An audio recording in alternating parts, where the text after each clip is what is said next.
না ভুক্তং ক্ষয়তে কৰ্ম কল্পকৌটিশ্বৰ্থয়পি অবশ্যমেব ভুক্তৈবম কীট কৰ্ম শুভাশুভম। আমি সকলোৱে কৰ্মৰ ফল ভোগ কৰিবই লাগিব। গতিকে তুমি মানুহক ভুল পথে পৰিচালিত কৰিলা, সিজিলত তোমাৰো ঋষি পৰম অন্যায় নাহি সুস্থ চিত্ততব সেহি অভিপ্ৰায়। তুমি মানুহক যে ভুল পথে পৰিচালনা কৰিলা, এইকাৰণে তোমাৰ পাপ হ'ল, আৰু সেইকাৰণে তুমি এতিয়া অসন্তুষ্ট অৱস্থাত ভোগ কৰিব লগা হৈছে। তেতিয়া ব্যাসে সুধিলে উপায়? উপায় এটা আছে। মূৰ উপদেশে কৰা ভাগৱত শাস্ত্ৰ, প্ৰচাৰোক গোবিন্দৰ গুণনাম মাত্ৰ। তুমি 17খন পুৰাণত মানুহক যি ভুল পথে পৰিচালিত কৰিলা, 18 নম্বৰ সূৰ্য পুৰাণ ভাগৱত লিখি ভগৱন্তৰ গুণ নাম সন্নিৱিষ্ট কৰি 17খন পুৰাণৰ যি ভুল পথ ভাগৱত পুৰাণৰ দ্বাৰা নৎসাত কৰি দিয়া। তোমাৰ হাতেৰে ৰোৱা পুলিটো তোমাৰ নিজৰ হাতেৰে উভালি দিয়া। তোমাৰ কোৱা কথাবিলাক যদি কোনোবাই ভুল বুলি ক'বলৈ যায়, যদি জ্ঞানী গণে তাকো কৰে নিবাৰণ, আউৰ তাৰ বচন নমানে একোজন। ব্যাসৰ বিপৰীতে যদি কোনোবাই ক'বলৈ যায়, মানুহে কি বুলি ক'ব? বোলে উপালম্ভ কৰি বচন খণ্ডিত, ব্যাসতো অধিক ভৰিলে এহেন্তে পণ্ডিত। এওঁ আকৌ ব্যাসতকৈ পণ্ডিত ওলাল বুলি উপহাসে কৰিব। গতিকে এতিয়া তুমি ভাগৱত পুৰাণৰ দ্বাৰা তোমাৰ হাতেৰে ৰোৱা পুলি তুমি নিজৰ হাতে উভালি দিয়া, নহ'লে আৰু গত্যন্তৰ নাই। হেন শুনি ব্যাসে কৰিলন্ত ধ্যান, হৃদয়তে কৃষ্ণক দেখিলা বিদ্যমান। ধ্যানত বহাৰ লগে লগে তেওঁ হৃদয়ত দেখা পালে। কেনেকৈ? বাম পাশে মায়া, দক্ষিণত ভক্তি মাও, দেখি ব্যাস ঋষিৰ ৰোমাঞ্চ ভৈল গাও।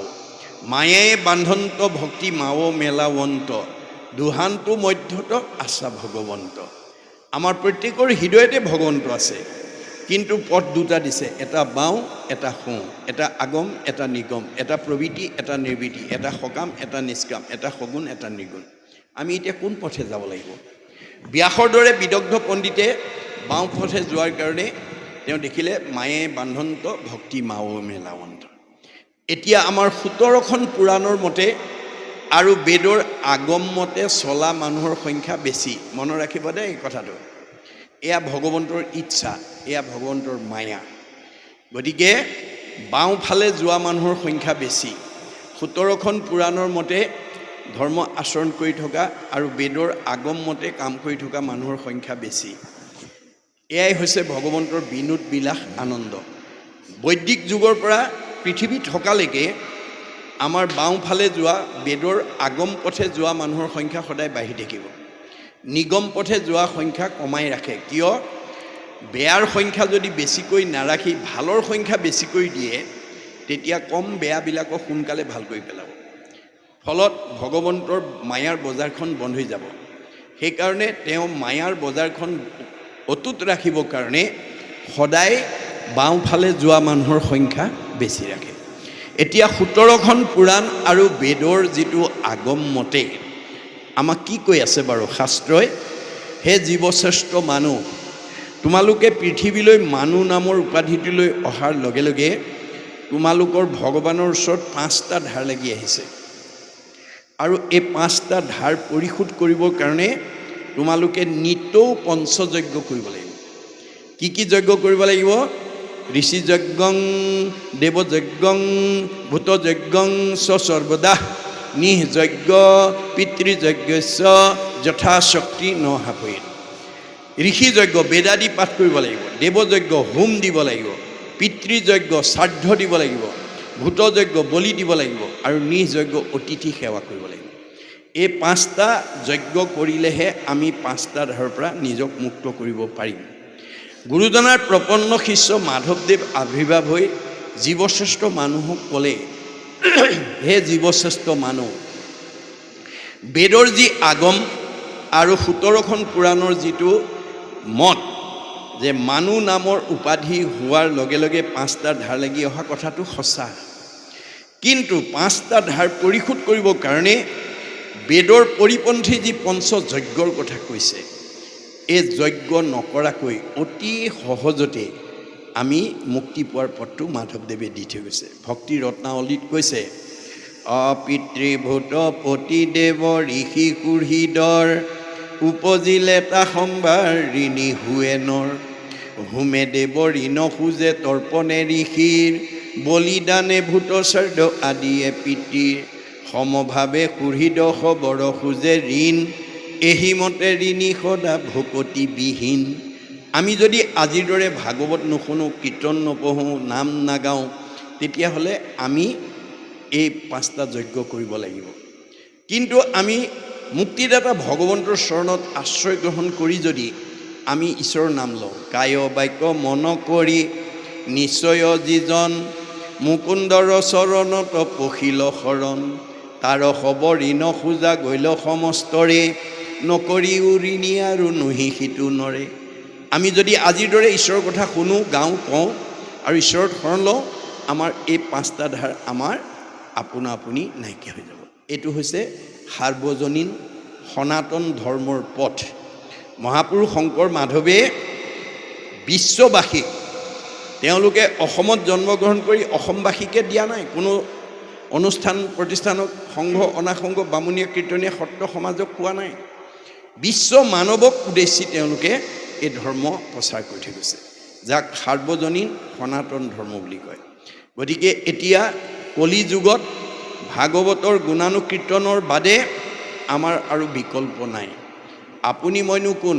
28,000 ঋষিয়ে মানে কৃষ্ণ বৈকুণ্ঠ প্ৰয়াণ হোৱাৰ লগে লগে কলি আহিল বুলি, কলি পাপৰ পৰা মানে সমাজক উদ্ধাৰ কৰিবৰ কাৰণে ত্ৰেতা যুগৰ যজ্ঞ আৰম্ভ কৰি দিলে। এদিন দুদিন নহয়, হাজাৰ হাজাৰ বছৰ যজ্ঞৰ ধোঁৱাৰে গা ধোঁৱা বৰণীয়া হৈ গ'ল, কিন্তু ফল নাপালে। অৱশেষত উপায়ন্তৰ হৈ সেই সময়লৈকে নিজ জাতি বুলি ঋষি সমাজৰ মাজত বহিবলৈ নিদিয়া সুতক আমন্ত্ৰণ কৰি আনি গুৰু আসনত বহুৱাই তেওঁ নিবেদন কৰিলে, কি বুলি? সৌনক বদতি শুনা সুত মহামানি পৰম পাতকী কলি পাইলে হেন জানি আৰম্ভিলো যজ্ঞ আশী সহস্ৰ বছৰ হোম ধূৰ্মে ধূৰ্ম বৰ্ণ ভৈলে কলে বৰ। যিটো কৰ্ম কৰোৱাটো নাহিকে বিশ্বাস আপোনাৰ আয়ুকো কৰিলোঁ ব্যৰ্থে নাই। আমাৰ আয়ুষে নষ্ট হ'ল, ফল একো নাপালোঁ। সম্প্ৰতি তুমিষি চিন্তি উক মহাহিত কৰায়ুক পান কৃষ্ণ চৰিত্ৰ অমৃত। এতিয়া কলি যুগত ঈশ্বৰৰ কথা নুশুনিলে আৰু আমাৰ গত্যন্তৰ নাই, এইবুলি 28,000 বেদজ্ঞ ঋষিয়ে স্বীকাৰ কৰিলে। আৰু সেই আহ্বান শুনি সুতে কি মন্তব্য দিলে? কিনো মহাভাগে তোমাখা ৰআগে কহিবু কৃষ্ণৰ লীলা মাধৱৰ কথা সম্যকে পুছিলা মোক জীৱদান দিলা। হে সৌনক প্ৰমুখ্যে 28,000 ঋষি, তোমালোকে আজি মোক কৃষ্ণ কথা ক'বলৈ কৈ মোক জীৱন দান দিলা, মোক জীয়া মানুহ কৰি তুলিলা। এই মুহূৰ্তলৈকে মই মৰা মানুহ হৈ আছিলোঁ। কৃষ্ণৰ কথাটো মোৰ মহালাভ আছে, কৃষ্ণৰ কীৰ্তনে জাতি অজাতি নাবাছে। ভাগৱতে 2টা ভাগত দেখুৱাইছে, শংকৰদেৱে 2টা ভাগত দেখুৱাইছে। শংকৰদেৱে জাতি সৃষ্টি কৰি থৈ গৈছে, বৰ্ণ বৈষম্যহীন এটা জাতি।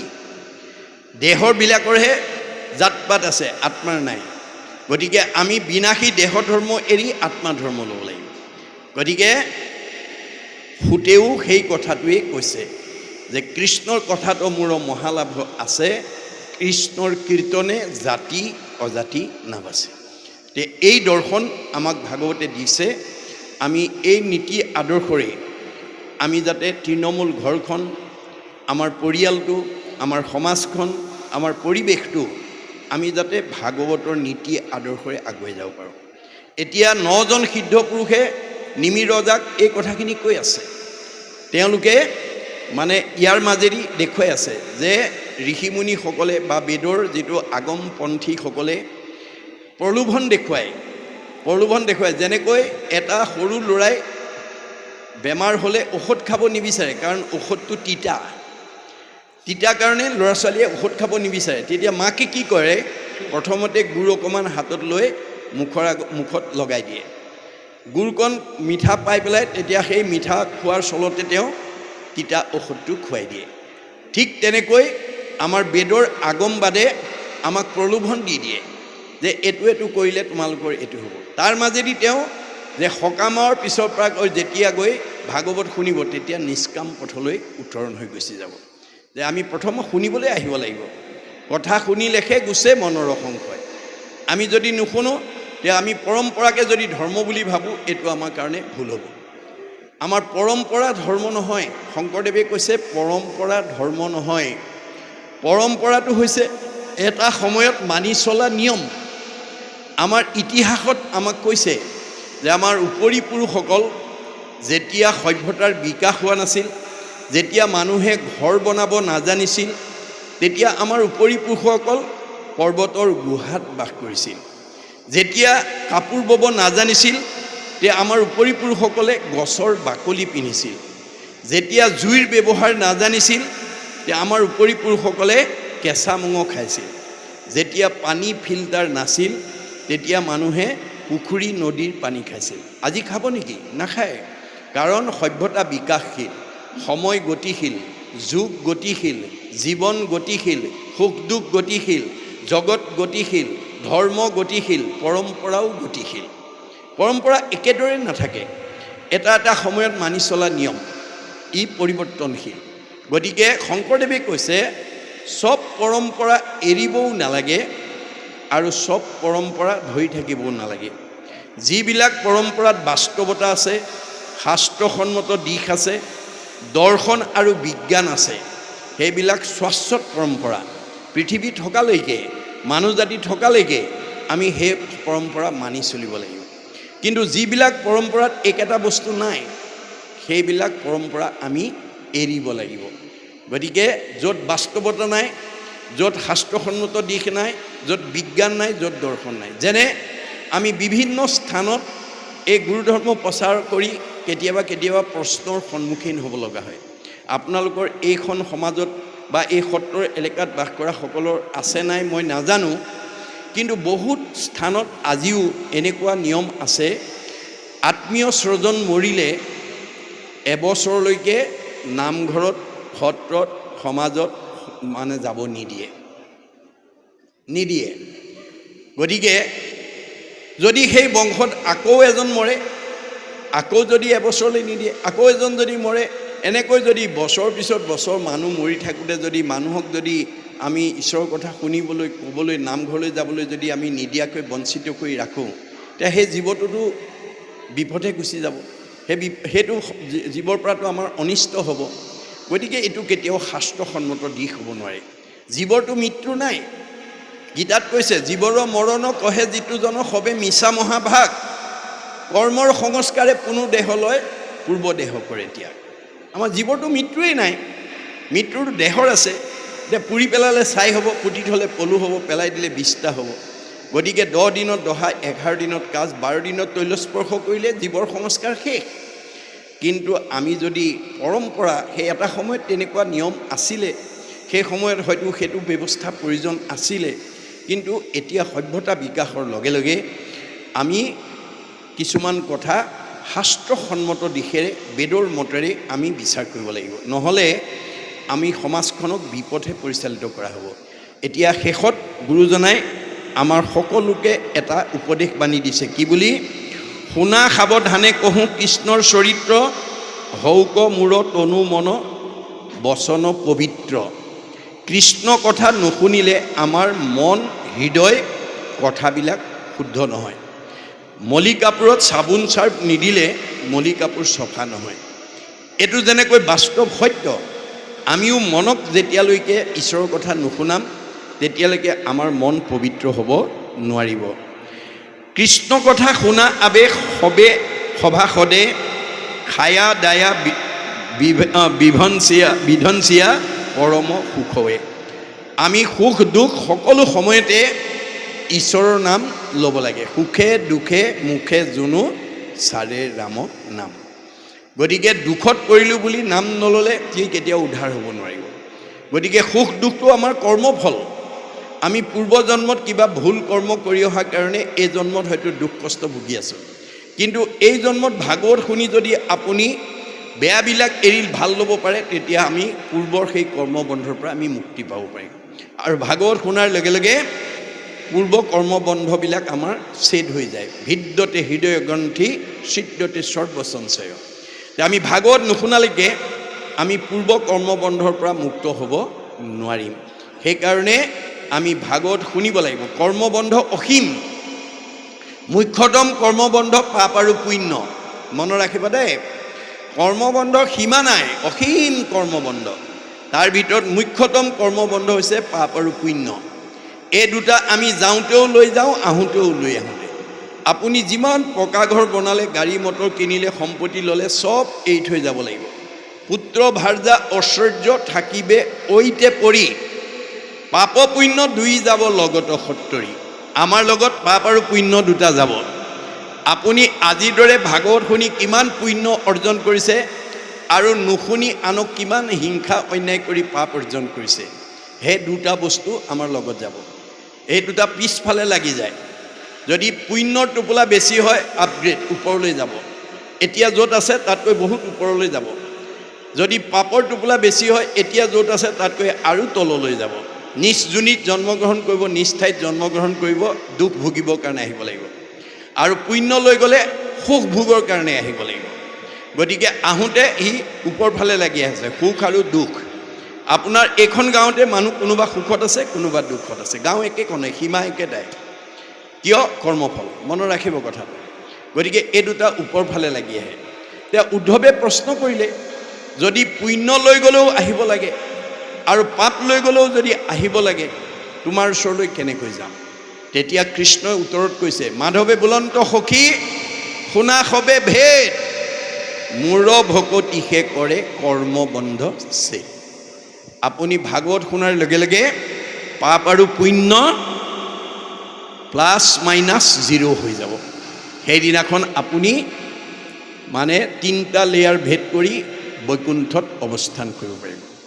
গতিকে ভক্তি নকৰা জীৱই মুক্তি পাব নোৱাৰে, সি ঘূৰি থাকিব লাগিব। এই তথ্য আমাক দিছে।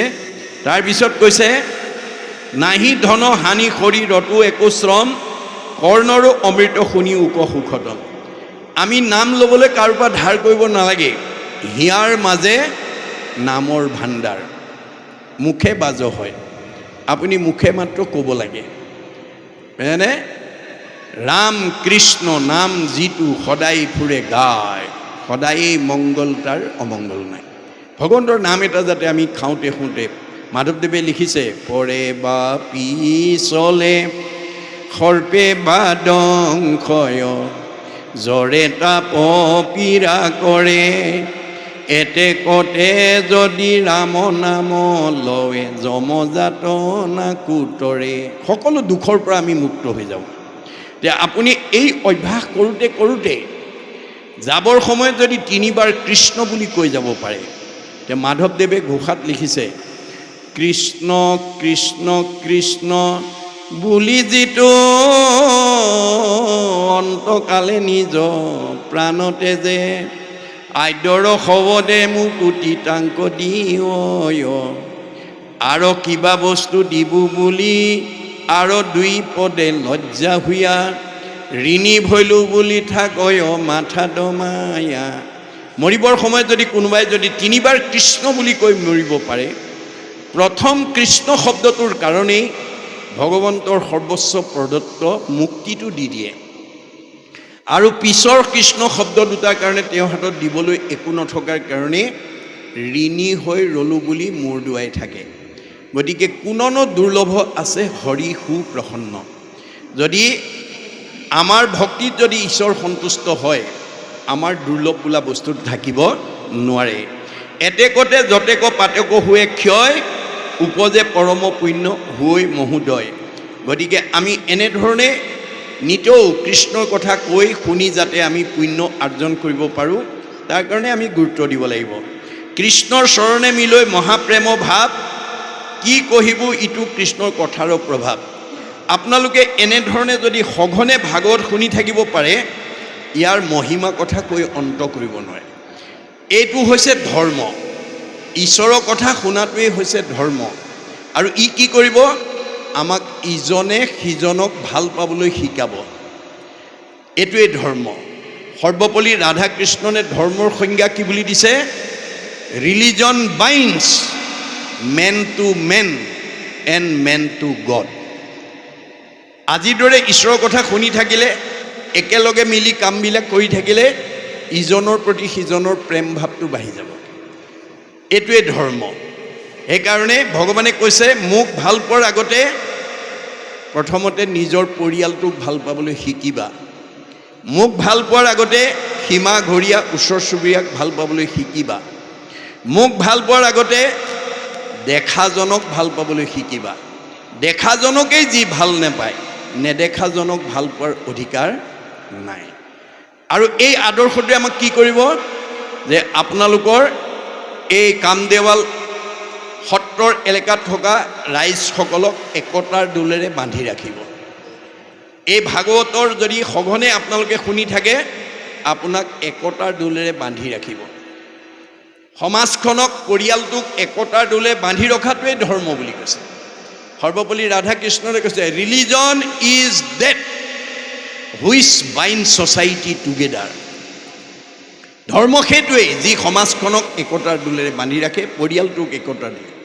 বাট which divide society, breaks it up into parts and makes people fight one another is অধৰ্ম। বাহিৰৰ পৰা দেখিছে কামদেৱাল সত্ৰৰ এলেকাত থকা এঘৰ মানুহ ধনে ধানে টকাই পইচাই গাড়ীয়ে মটৰে পকা ঘৰে দুৱাৰে একদম নদন বদন হৈ আছে।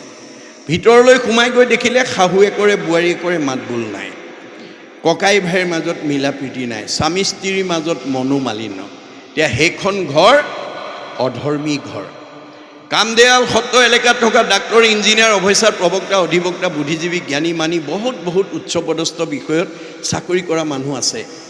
ইজনক দেখিলে যদি সিজনে সিফালে মূৰটো ঘূৰাই দিয়ে, ইজনৰ প্ৰতি যদি সিজনৰ সদ্ভাৱ নাথাকে, তেতিয়াহ'লে এইখন গাঁও ব্ৰহ্মাৰ ভুৱন হ'লেও ইয়াত বসবাসৰ যোগ্যতা নাই বুলি ভাগৱতে কৈছে। তাৰো আমূল পৰিৱৰ্তন হ'ব যদি এই নদীখন আমি বোৱাই থাকিব পাৰোঁ। কৃষ্ণ নাম কীৰ্তনৰ নদী নাই জিঠানত, ভকতৰ সংগ জৈত নাই, ব্ৰহ্মাৰ ভুৱন ভৈলেও অপবিত্ৰ সিটো আতি, যোগ্যনোহে থাকিবে তথাই। এইখন যদি ব্ৰহ্মাৰ ভুৱন হয়, য'ত মিলা প্ৰীতি নাই, মৰম চেনেহ নাই, সেই জেগা কেতিয়াও বসবাসৰ উপযোগী হ'ব নোৱাৰে। গতিকে আমাক ভাগৱতে কি কৰিব? আধ্যাত্মিক জ্ঞানেৰে সৈতে আমি ইজনে সিজনক ভাল পোৱাৰ ভাৱ সৃষ্টি কৰিব। দুৰ্লভ মনুষ্য জন্ম নপাইবা দুনাই, চিন্তামণি জন্ম হেৰা হাততে হেৰাই।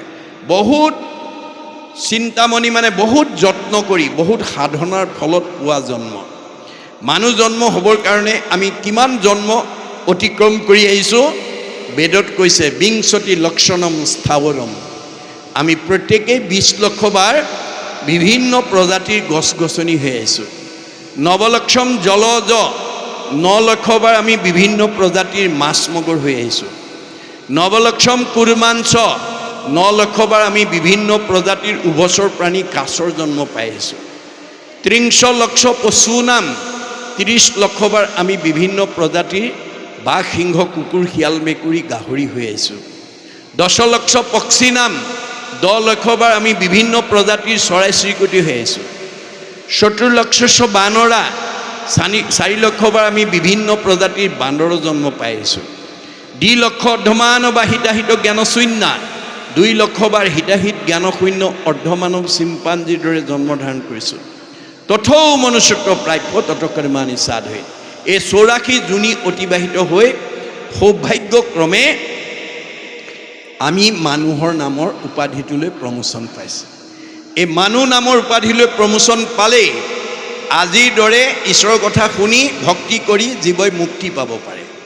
সেইকাৰণে পৃথিৱীৰ সকলো জীৱই মানুহ জন্ম পাবৰ কাৰণে বাঞ্ছা কৰে বুলি বেদত উল্লেখ আছে। কেনেকৈ? পৰোপকাৰায় ফলন্তি বৃক্ষা। গছবিলাকে ফল দি আছে, নিজে নাখায়, জীৱ জন্তু মানুহক খুৱাই উপকাৰ কৰিছে। কি লাগে? মানুহৰ জন্ম লাগে। পৰোপকাৰায় দুগ্ধন্তি গাব, গাইবিলাকে গাখীৰ দি আছে, নিজে নাখায় আনক খুৱাই আছে। কি লাগে? মানুহৰ জন্ম লাগে। পৰোপকাৰায় বহন্তি নদ্যা, নদীবিলাক অহৰহ বৈ আছে পৰৰ উপকাৰ সাধন কৰি। কি লাগে? মানুহৰ জন্ম লাগে। প্ৰকৃতি জগতৰ সকলো জীৱই মানুহ জন্ম পাবৰ কাৰণে যত্ন কৰি আছে। প্ৰকৃতি জগতৰ দূৰৰ কথা, স্বৰ্গৰ দেৱতাসকলেও ব্ৰহ্মাকে প্ৰমুখ্য কৰি ৩৩ কোটি দেৱতাই এই পৃথিৱীত মানুহৰ জন্ম পাবৰ কাৰণে বাঞ্ছা কৰি আছে বুলি বেদত উল্লেখ আছে। অতোহি দেৱা ইচ্ছন্তি জন্ম ভাৰত ভূতলে। এই ভাৰত ভূমিত যদি মানুহৰ জন্ম পায় তেতিয়াহ'লে আজিৰ দৰে ভক্তি কৰি মুক্তি পাব পাৰে। স্বৰ্গত ভোগবাদ বস্তুবাদ আছে, কিন্তু ভক্তিবাদ নাই। সেইকাৰণে দেৱতাসকলেও মানুহৰ জন্ম পাবৰ কাৰণে বাঞ্ছা কৰে। আৰু বিশেষকৈ পৃথিৱীৰ ভিতৰত ভাৰতবৰ্ষত যিবিলাকে মানুহ জন্ম পাইছে তেওঁলোকক 4 ধন্যৰ পাত্ৰ বুলি পেলাই মহাপুৰুষ গুৰুজনাই লিখি থৈ গৈছে। ধন্য ধন্য কলিকাল, ধন্য নৰতনুভাল, ধন্য ধন্য ভাৰত বৰিষে, ধন্য ধন্য ৰাম নাম। আমি 3টা ধন্য অতিক্ৰম কৰিলোঁ। ভাৰতবৰ্ষত কলি যুগত নৰদেহা পালোঁ, আমাক কোনেও বাধা দি ৰাখিব নোৱাৰিলে। এতিয়া আমি 4 নম্বৰ ধন্য ৰাম নাম ল'ব লাগে, বছ আমাৰ জীৱন সাৰ্থক হ'ব। আজি বহুতে প্ৰশ্ন কৰিছে যে মহাপুৰুষ শংকৰদেৱে অকল ভাৰতবৰ্ষত জন্ম হোৱা মানুহক 4 ধন্য পাত্ৰ বুলি কৈছে, পৃথিৱীৰ প্ৰগতিশীল দেশবিলাক ৰাছিয়া, আমেৰিকা, জাপান, ইংলেণ্ডত জন্মগ্ৰহণ কৰাবিলাক দুৰ্ভগীয়া নেকি? শংকৰদেৱে তাৰো উত্তৰ দি থৈ গৈছে। আতবিনে আনভূমি যতেক আশ্ৰয়, ভোগৰেখে দেশ বুলি জানিবা নিশ্চয়। পৃথিৱীত ভাৰতবৰ্ষৰ বাহিৰে যিমানবিলাক প্ৰগতিশীল দেশ আছে সব ভোগবাদী আৰু বস্তুবাদী দেশ। ভক্তিবাদ কেৱল ভাৰতবৰ্ষত আছে, মনত ৰাখিব কথাটো। গতিকে আমি ভাৰতত নৰতনু পাই এই কথা উপলব্ধি কৰি আমি যাতে এই কাৰ্যসূচী প্ৰত্যেকখন ঘৰতে, প্ৰত্যেকটো নামঘৰতে, প্ৰত্যেকখন সমাজতে যাতে আমি প্ৰৱৰ্তন কৰিব পাৰোঁ। আপুনি ৰাতিপুৱা শুই উঠাৰ পৰা গধূলা খোৱালৈকে যদি এটা ঈশ্বৰৰ প্ৰাৰ্থনা কৰে, ঘোষা কীৰ্তন এটা যদি গায়, তেতিয়া আপোনাৰ মগজ শোধন হ'ব। বিশ্ববিখ্যাত নাট্যকাৰ শ্বেক্সপিয়াৰে এটা মন্তব্য কৰি থৈ গৈছে, কি বুলি? Mind can be purified by the music, body can be purified by the exercise, both body and mind can be purified by the dance. যি মানুহে কীৰ্তন ঘোষা দশম গীতা ৰত্নাৱলী পঢ়িব, প্ৰাৰ্থনা কৰিব, মানে বৰগীত ঘোষা গাব, তেওঁ মগজটো শোধন হৈ থাকে। বাৱৈ হাতত আলি যিটো কৰিয়া কীৰ্তন, মূৰ প্ৰেম ভাৱত যাৰ আকুল ভৈল মন, মাটিত লুটাৰি পৰে যিটো মহাশয়, সত্যে সত্যে গৈলো সখী তাহাঁতে বিক্ৰয়। নামলৈ মাতিলে নাম গাব পৰাকৈ আহিব, হাত তালি মাৰি যদি নাম গায় শৰীৰটো শোধন হয়। আৰু both body and mind can be purified by the dance.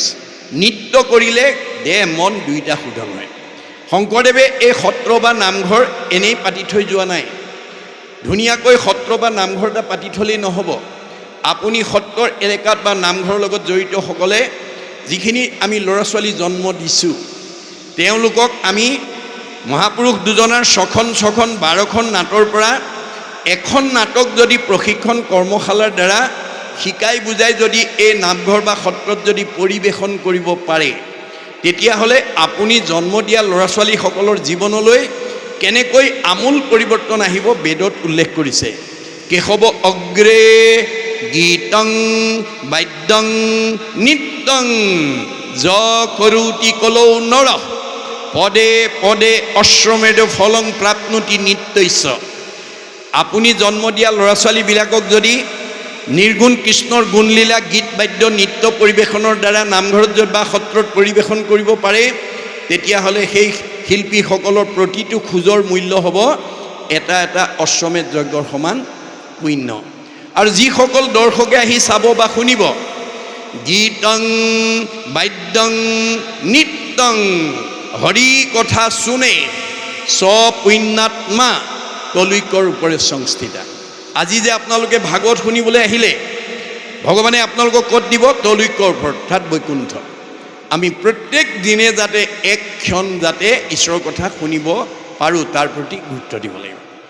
4 minute সময় যাতে আমি ভগৱানৰ কাৰণে দিব পাৰোঁ, তেতিয়াই আমাৰ জন্মৰ সাৰ্থকতা হ'ব। নহ'লে আহিল কণা গ'ল কণা, খাগৰি কাটিল 3 কণা, আমাৰ কোনো লাভ নহ'ব। মনুষ্যৰ জন্ম পাই হৰি নভজিলা, অৱশ্যে হুইবা ভাই তীৰ্ণ তৰুশিলা। আমাৰ জীৱটোৱে আকৌ তৰুতীৰ্ণ শিলালৈ যাব লাগে। তৰুতীৰ্ণ শিলাবিলাকে মানুহ পাবৰ কাৰণে আগবাঢ়ি আহি আছে, আকৌ আমি গৈ সেই খালী ঠাই পূৰা কৰিব লাগিব। এয়া বেদৰ দৰ্শন। সেইকাৰণে কৈছে, সংসাৰ ব্যাধিৰ ইহে প্ৰধান ঔষধ, বিষয় অপথ্য তেজি ঝান্তে কৰা পান।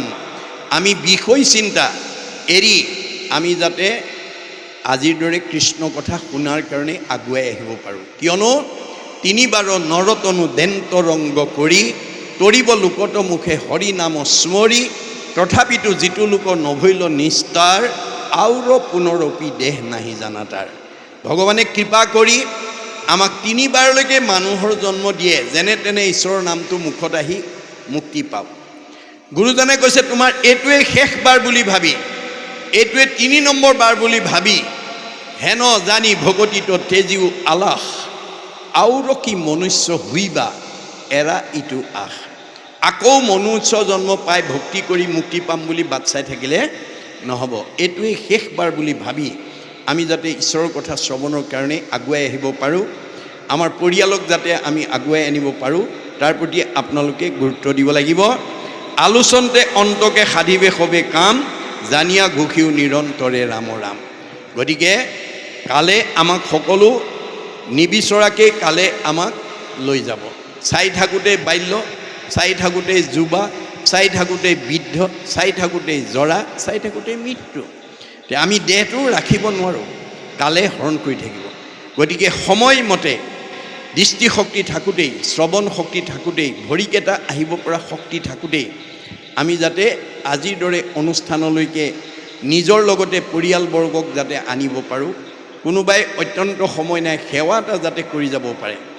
আমাৰ আজিৰ দৰে এয়া যদিও আমি সত্ৰৰ তলত আমি বহি ভাগৱত শুনিছোঁ বুলি ভাবিছোঁ, কিন্তু ভগৱন্তই উদ্ধৱক যাবৰ সময়ত কৈছে, তোমাৰ কাৰণে মই পুণ্যভূমি প্ৰতিষ্ঠা কৰি থৈ আছোঁ, তোমাৰ কাৰণে তীৰ্থস্থান প্ৰতিষ্ঠা কৰি থৈ আছোঁ, তোমাৰ কাৰণে সত্ৰ প্ৰতিষ্ঠা কৰি থৈ আহিছোঁ, তোমাৰ কাৰণে বৈকুণ্ঠ প্ৰতিষ্ঠা কৰি থৈ আহিছোঁ, আৰু প্ৰয়াণৰ পিছত মই তোমাৰ লগতে তোমাৰ মাজতেই থাকিম।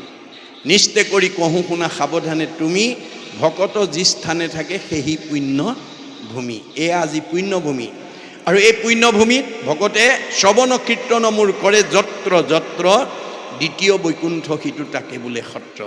এয়া হৈছে দ্বিতীয় বৈকুণ্ঠ, এয়াই সত্ৰ। নাৰদক কৈছে, নহস্তিষ্ঠামি বৈকুণ্ঠে, যোগিনাং হৃদয়ে ন চ, মদ ভক্তা যত্ৰ গায়ন্তী তত্ৰ তিষ্ঠামি নাৰদ। হে নাৰদ, মোক বৈকুণ্ঠত বিচাৰি নাপাবা, মই যোগীৰ হৃদয়ত নাথাকোঁ, মোৰ ভকতে য'ত মোৰ গুণ নাম লয় মোক তাতেই বিচাৰি পাবা।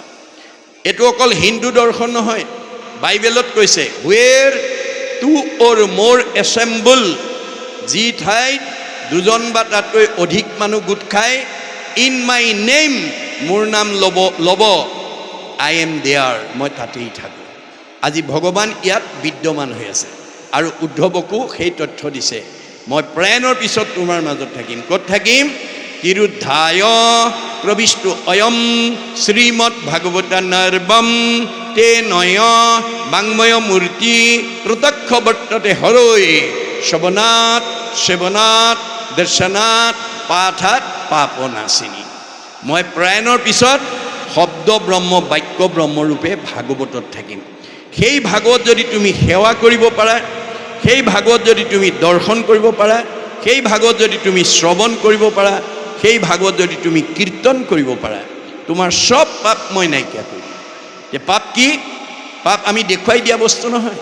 পাপ হৈছে মনৰ কিছুমান বেয়া গুণৰ সমষ্টি, দাৰ্শনিকৰ অভিমত, কুবুদ্ধি, অসৎ চিন্তা, অসৎ ভাৱনা, অসৎ পৰিকল্পনা, কুসংস্কাৰ, অন্ধবিশ্বাস, মনৰ সংকীৰ্ণতা, কুপৰম্পৰা। এইবিলাক পাপ। এই বেয়া ভাৱবিলাক যাৰ মনত থাকিব তাৰ কৰ্ম চিন্তা ভাৱ বেয়া হ'ব, আৰু বেয়া কৰ্ম কৰি কেতিয়াও আমি ভাললৈ যাব নোৱাৰিম। এয়া হৈছে ভাগৱতৰ মত, এয়া হৈছে গুৰুজনাৰ দৰ্শন। গোটেই প্ৰভু নাৰায়ণৰ নিৰ্মিল ব্ৰহ্মাণ্ড কায়। এই ব্ৰহ্মাণ্ডৰ যিমান জীৱ সৃষ্টি কৰিছে পঞ্চভূতৰ দ্বাৰা দেই, ক্ষিতি অপ তেজ মৰুত ব্যোম, এই পঞ্চভূতৰ দেহা তেওঁ সৃষ্টি কৰিলে। প্ৰথম পুৰুষে অৱতাৰ হৈয়া পখিলা তাতে লীলাই, আৰু তেওঁ প্ৰথম পুৰুষ ৰূপে লীলা কৰি তেওঁ সেই দেহত তেওঁ সোমাই যায়। যাহাৰো ইন্দ্ৰিয়ে জীৱৰ ইন্দ্ৰিয়, যাৰ জ্ঞানে ভৈল জ্ঞান, যে ভগৱন্তৰ কৃষ্ণ ভগৱন্তৰ মানে ইন্দ্ৰিয়ই জীৱৰ ইন্দ্ৰিয়, তেওঁৰ জ্ঞানেই জীৱৰ জ্ঞান। যাহাৰ নিশ্বাসে ইন্দ্ৰিয় দেহাক দিলেক শকতি প্ৰাণ, যাৰ শক্তিয়ে আমাৰ প্ৰাণ সজীৱ কৰি ৰাখে। শৰীৰতে যাৰ আচৈ ত্ৰিভুৱন, পৃথিৱী পাতাল স্বৰ্গ, যিটো বুদ্ধি সাক্ষী ভিতৰতে থাকি চলায়ো ইন্দ্ৰিয় বৰ্গ। তেওঁ আমাৰ দেহতে থাকি আমাৰ ইন্দ্ৰিয়বিলাকক সচেতন কৰি ৰাখে। ৰজোগুণে ব্ৰহ্মা, সত্যগুণে বিষ্ণু, তমোগুণে ৰুদ্ৰ হয়, নিমিত্তেষে তিনি হুৱে জাত হন্তে ইটো সৃষ্টিস্থিতি লয়। সেইকাৰণে আমি ভক্তিৰ পথত কেৱল বিষ্ণুক আমি আৰাধনা কৰিব লাগে। মাধৱ পুৰুষে ভক্তিৰ ৰত্নাৱলীত লিখি থৈ গৈছে, মানে একে দেৱতেষে কৰিবা ভকতি, নকৰিবা আন একো দেৱতাতৰ ৰতি। সতৰজ তম প্ৰকৃতিৰ তিনি গুণে, ধৰা তিনি মূৰ্তি এক পুৰুষ আপোনে। ৰজোগুণে ব্ৰহ্মাৰূপে সৃষ্টি সজিল অন্ত, তমোগুণে ৰুদ্ৰৰূপে সৃষ্টি সংহাৰ অন্ত, সত্যগুণে বিষ্ণুৰূপে সৃষ্টি পালিল অন্ত। তিনি গুণে তিনি মূৰ্তি একে ভগৱন্ত, যদ্যপি ভজনী হুন্ত তিনিও ঈশ্বৰ, তথাপিতো বিষ্ণু তেখে মানে সিদ্ধি মনুষ্যৰ। এই কথাটো নজনাৰ কাৰণে এতিয়া আমাৰ সমাজত বহুতে মানে শিৱ বা বিষ্ণুক বেলেগ বেলেগকৈ পূজা কৰে। কিন্তু আমাক মাধৱ পুৰুষে বুজাই দিছে যে একেজন ভগৱন্তৰ সেইটো গুণনামহে। ভগৱন্তৰ হাজাৰ নামৰ অন্যতম নাম হৈছে মানে শিৱ। শিৱ মানে মংগলময়।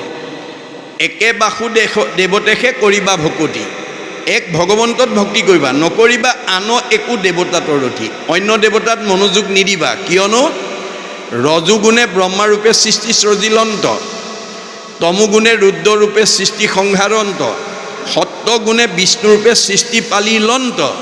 তিনি গুণে তিনি মূৰ্তি একে ভগৱন্ত। একেজন ভগৱন্তই তিনিটা গুণনাম লৈছে। যেতিয়া সৃজন কৰে তেওঁক ব্ৰহ্মা বুলি কয়, যেতিয়া সংহাৰ কৰে তেওঁক শিৱ বা ৰুদ্ৰ বুলি কয়, আৰু যেতিয়া পালন কৰে তেতিয়া তেওঁক বিষ্ণু বুলি কয়। এইফালৰ পৰা আমাৰ তিনিজনে ঈশ্বৰ সদৃশ, কিন্তু আমি মানুহে বিষ্ণুকেহে বুজিব লাগে। যেনে মই আপোনাক এটা উপমা দিছোঁ যে কামদেৱাল সত্ৰৰ ওচৰত কমল নামৰ এজন মাষ্টৰ আছে। যেতিয়া নিৰ্দিষ্ট সময়ত তেওঁ স্কুললৈ ওলাই যায়, মানুহে দেখিলে কয় কমল মাষ্টৰ আহিছে। স্কুললৈ যোৱাৰ আগতে যদি বাৰীত কিবা খাৰলি পাচলি কৰিবৰ কাৰণে গৰুহালে নাঙলটোৱে লৈ যদি যায়, মানুহে ক'ব হালোৱা আহিছে। স্কুলৰ পৰা আহি যদি মাছ দুটামান ধৰোঁ বুলি জালখন লৈ যায়, তেতিয়া মানুহে ক'ব জালুৱা আহিছে। মানুহ একেজনে। স্কুললৈ যোৱাৰ কাৰণে কমল মাষ্টৰ বুলি ক'লে, হাল বাবলৈ যোৱাৰ কাৰণে হালোৱা বুলি ক'লে, আৰু জাল মাৰিবলৈ যোৱাৰ কাৰণে জালুৱা বুলি ক'লে। মূল মানুহ একেজনে। যে ভগৱন্তই যেতিয়া সৃষ্টি কৰে তেতিয়া ব্ৰহ্মা বুলি কয়, যেতিয়া সংহাৰ কৰে তেওঁক ৰুদ্ৰ বুলি কয়, আৰু যেতিয়া পালন কৰে বিষ্ণু বুলি কয়। গতিকে গুণৰ ফালৰ পৰা তিনিজনেই ঈশ্বৰ, কিন্তু আমাৰ ভজনীয় দেৱতা হ'ল বিষ্ণু। এই তথ্য দিছে দেই, মনত ৰাখিব। গতিকে এতিয়া নিমিত্তেষে তিনি হুৱে জাত হন্তে ইটো সৃষ্টি স্থিতি লয়। এই তিনি গুণত সৃষ্টি স্থিতি প্ৰলয় তেওঁ কৰি থাকে। তেহেন্তে পুৰুষ অৱতাৰ টান কৰিলা কৰ্মবিদিত। তেওঁৱেই মূল পুৰুষ, আৰু এই অৱতাৰবিলাক ধাৰণ কৰি তেওঁ কৰ্মবিলাক কৰি থাকে। শুনা নিমি আৰু নৰনাৰায়ণ অৱতাৰৰ বিপৰীত। সেই একেজন ভগৱন্তৰ নৰ আৰু নাৰায়ণ ৰূপত কেনেকৈ অৱতাৰ হৈছে সেই বিষয়ে কওঁ শুনা। দক্ষৰ দুহিতা মূৰ্তি নামে তেহু ভৈলন্ত ভাৰ্যা ধৰ্মৰ, যে দক্ষৰ জীয়ৰী মূৰ্তিক ধৰ্মই বিয়া কৰাইছিল। ভৈলা তান্তহন্তে অৱতাৰ দুই নাৰায়ণ আৰু নৰ, যে ধৰ্মৰ ভাৰ্যা ধৰ্মৰ ঔৰসে মূৰ্তি নামৰ ভাৰ্যাৰ গৰ্ভত নৰ আৰু নাৰায়ণ নামৰ দুজন অৱতাৰী পুৰুষৰ জন্ম হ'ল। যিটো কৰ্মে কৰে কৰ্মক নিৰ্মূল হৈ আত্মপৰিচয়। নাৰদ প্ৰমুখ্যে মুনিত তাহাক কহিলন্ত কৃপাময়। গতিকে এই কৰ্মৰ অনুসৰি আমাৰ জগতত পৰিচয় হয়। এই কথা নাৰদক মানে কৈছে। বদৰিকা শ্ৰমে আচন্ত অদ্যাপি পৰম তপ আচৰি। সেই নৰনাৰায়ণ আজিও বদৰিকা শ্ৰমত তপ আচৰণ কৰি আছে কৃষ্ণ। গতিকে যাৰ পাদপদ্মে অৰ্চন্তে আজিও সমস্তে ঋষি সাদৰী। আজি ঋষি সমস্তই যোগ সাদৰ অভ্যৰ্থনাৰে সৈতে অৰ্চনা কৰি আছে। তপৰ প্ৰভাৱে প্ৰকাশে শৰীৰৰ সম্যকে সূৰ্যৰ সংকাশ, যে তপৰ প্ৰভাৱত তেওঁ সূৰ্যৰ সদৃশ হৈ আছে। পাছে হেন দেখি ইন্দ্ৰৰ মনত মিলিল পৰম ত্ৰাস। এই ইন্দ্ৰৰ মহাভয় হৈ গ'ল। ত্ৰৈলোক্য সম্পদ লৈবে লাগি ঋষি কৰৈ যেন তপজাৰ, যে নৰনাৰায়ণৰ তপস্যা দেখি স্বৰ্গৰ ইন্দ্ৰৰ ভয় হৈ গ'ল, যে এওঁ কিজানি স্বৰ্গ ৰাজ্য লৈ ল'ব লাগে। এতিয়া ইন্দ্ৰ হ'ল মানে কি ভোগবাদৰ প্ৰতীক। মনত ৰাখিব দেই, ইন্দ্ৰ হৈছে ভোগবাদৰ প্ৰতীক। আমাৰ সমাজতো ইন্দ্ৰ স্বভাৱৰ মানুহ আছে, যিবোৰ মানুহে আনৰ হোৱা দেখিব নোৱাৰে। তেওঁতকৈ যাতে আন তলত থাকিব লাগে, তেওঁৰ সমান হ'লে মানে তেওঁৰ যিটো সন্মান আঁতৰ হ'ব বুলি ভাবি ভোগবাদী মানুহে আনক আগবাঢ়ি অহাটো সহ্য কৰিব নোৱাৰে। এতিয়া ইন্দ্ৰই নৰনাৰায়ণৰ তপস্যা দেখি কেনেবাকৈ স্বৰ্গটো ল'ব বুলি তেওঁ ভয়ত ত্ৰস্তমান হৈছে। আৰু কি কৰিছে, জানিলোঁ দুৰ্জনৰ ঋষিৰ নিদানে সৰ্বনাশ হৈবে মোৰ, যে এনেকৈ যদি নৰনাৰায়ণে তপস্যা কৰি সিদ্ধি লয় মোৰ স্বৰ্গ ৰাজ্য তেওঁ লৈ ল'ব। কৰিল আদেশ মদনক চাই চলিও তুমি অনংগ, যে তেওঁ কামদেৱক মাতি আনি ক'লে তুমি যোৱা কৰিয়া সত্ৰৰ নৰনাৰায়ণৰ ঋষিৰ তপস্যা ভংগ। তুমি অতি সোনকালে নৰনাৰায়ণ ঋষিৰ তপস্যা ভংগ কৰা, নহ'লে আমাৰ বিপদ হ'ব। হে মন্দ বায়ু বসন্ত কুকিল আমাক আবে উদ্ধাৰা, মদনৰ লগে চলিও সমস্তে যত আছে অপেচৰা। আৰু স্বৰ্গৰ অপেচৰা সকলকো মদনৰ লগত, মদন মানে কামদেৱৰ আন এটা নাম মদন, মদনৰ লগত পঠাই দিলে। আৰু যিবোৰ গন্ধৰ্ব কিন্নৰ সকলোকে বাদ্যযন্ত্ৰ লৈ নৰনাৰায়ণ ঋষিৰ তপস্যা ভংগ কৰিবলৈ আহ্বান জনালে। ইন্দ্ৰৰ আদেশে মদন লৰিলা লয়া নিজ পৰিয়াৰ, যত অপেচৰী লৰিয়া প্ৰবন্ধে পিন্ধি দিব্য অলংকাৰ। যে অপেচৰীসকলে সুন্দৰ মানে অলংকাৰ পৰিধান কৰি নৰনাৰায়ণ ঋষিৰ তপস্যা ভংগ কৰিবৰ কাৰণে কামদেৱৰ লগত গ'ল। ঋষিৰ সমীপে পাতিলন্ত নিত্য পৰম ৰংগে অনংগ, সুললিত গীত গাৱে বিদ্যাধৰে গন্ধৰ্বে ঠুংকে মৃদংগ। গতিকে অপেচৰী আৰু গন্ধৰ্ববিলাকে গীত নৃত্য কৰি নৰনাৰায়ণৰ তপস্যা ভংগ কৰিবৰ কাৰণে আৰম্ভ কৰিলে। বহে মন্দ বায়ু বসন্ত মিলিল কুকিলৰ কুহুনাদ, পুষ্পৰ সুৰভি গন্ধে আমোদিত মদনে কৰে উন্মাদ। গতিকে সেই বসন্তকালৰ দৰে কুকিলৰ কুহু কুহু ধ্বনি আৰু সুৰভি ফুলৰ গোন্ধই গোটেই মন উন্মাদ কৰি তুলিছে। যত অপেচৰী ঋষিৰ নিৰেখি কটাক্ষে কৰে সন্ধান, নজানি ঈশ্বৰ মহিমান মদনে প্ৰহাৰে কুসুমবান। গতিকে তেওঁ এইজনেই যে ঈশ্বৰ বুলি নাজানি নৰনাৰায়ণৰ তপস্যা ভংগ কৰিবৰ কাৰণে মানে কুসুমবান প্ৰহাৰ কৰিছে, অৰ্থাৎ মনটো উন্মাদিত কৰি যাতে অপেচৰীসকলৰ প্ৰতি আকৰ্ষিত হয় তাৰ ব্যৱস্থা কৰিছে। এইখিনিকে আমাক কৈছে দেই।